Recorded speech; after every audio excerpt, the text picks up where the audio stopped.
रत्नागिरीतून एक अत्यंत थरारक आणि अंगावर काटा आणणारी बातमी समोर आली आहे। भगवती ब्रेकवॉटर परिसरात आज एका महिलेचा जीव थोडक्यात वाचलाय। आज नेहमीप्रमाणे भगवती ब्रेकवॉटर येथे एक महिला कालवा काढण्यासाठी गेली होती, मात्र पाण्याचा अंदाज न आल्याने आणि पाय घसरल्याने ती थेट खवळलेल्या समुद्राच्या मध्यभागी वाहत गेली। समुद्र अत्यंत रौद्ररूप धारण करून होता। लाटांचा जोर मोठा होता। महिला जीव वाचवण्यासाठी संघर्ष करत होती। नेमकी त्याच वेळी तिथे महेश मिल्के स्विमिंग ग्रुपची बॅच सुरू होती। महिला बुडत असल्याचं पाहताच करण मिल्के या तरुणानं क्षणाचाही विचार न करता स्वतःच्या जीवाची पर्वा न करता खवळलेल्या समुद्रात उडी घेतली।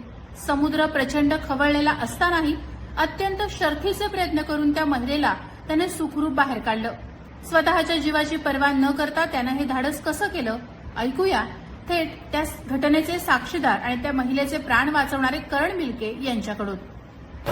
ज्यावेळी तुम्ही त्या महिलेला समुद्राच्या मध्यभागी वाहत जाताना पाहिलं तेव्हा नेमकी काय परिस्थिती होती, तेव्हा मनात पहिला काय विचार आला? खरं तर सकाळी 7 वाजता आम्ही आमच्या स्विमिंगच्या बॅच घ्यायला आलो होतो। आमची पूर्ण फॅमिली होती, म्हणजे बाबा होते, आई होती आणि आमचा पूर्ण स्विमिंगचा ग्रुप होता। आम्ही सकाळी 7 वाजता आमची स्विमिंगची प्रॅक्टिस करायला आलो होतो भगवती बंदरला। मग झालं असं की ब्रेकवॉटरच्या पलीकडच्या साईडला मच्छीमार सगळे ते आरडोड करत होते की कोणती बोलले म्हणून। मग आम्ही सगळे आमचे बाबा, आई आणि मी तिघंही आम्ही आणि आमचा ग्रुप सगळेजण बघायला गेलो। झालं असं तर की ती बाई होती ती किनाऱ्यावरती कालवा करत होती आणि तिकडनं मोठी लाट येऊन तिला लाटेबरोबर ती पाण्यात वाहत गेली आणि पाण्यात वाहत गेल्या म्हटल्यावरती ती पूर्ण 100 मीटर 150 मीटर पूर्ण आतमध्ये खोळत गेली होती।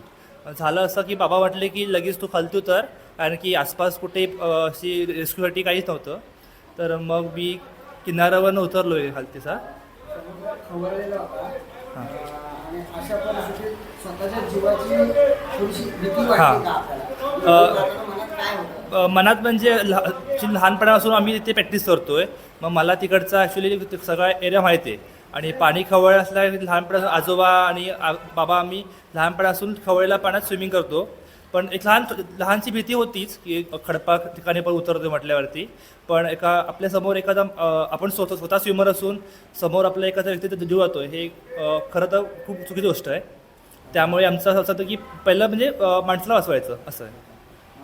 आज तुमच्या तत्परतेमुळे एका महिलेचा प्राण वाचलेले आहे। संपूर्ण रत्नागिरी ऐकून तुमच्यावर कौतुकाचा वर्षाव होतो। या क्षणी तुमची प्रतिक्रिया काय आहे, काय वाटते? प्रतिक्रिया म्हणजे माझं असं म्हणणं आहे की रत्नागिरी म्हटल्यापेक्षा बाकी सगळीकडेच स्विमिंग एक स्पोर्ट्स आहेच, पण तुम्ही बेसिक स्किल म्हणून पण स्विमिंगकडे बघावं की तुम्ही कुठल्या टुरिस्टकडून जाताय किंवा कुठल्या ठिकाणी जाताय की ज्या ठिकाणी पाण्याच्या ठिकाणी आहे, मग तुम्हाला स्वतःला वाचवता येईल एवढं तुम्ही स्विमिंग शिकलं पाहिजे, एक बेसिक सर्वायवल स्किल म्हणून वगैरे। आणि बाकी वाटण्याचं म्हणजे चांगली गोष्ट वाटते की आपण त्या ठिकाणी आपण होतो आणि लगेच आपण तो काम केलं असं आहे।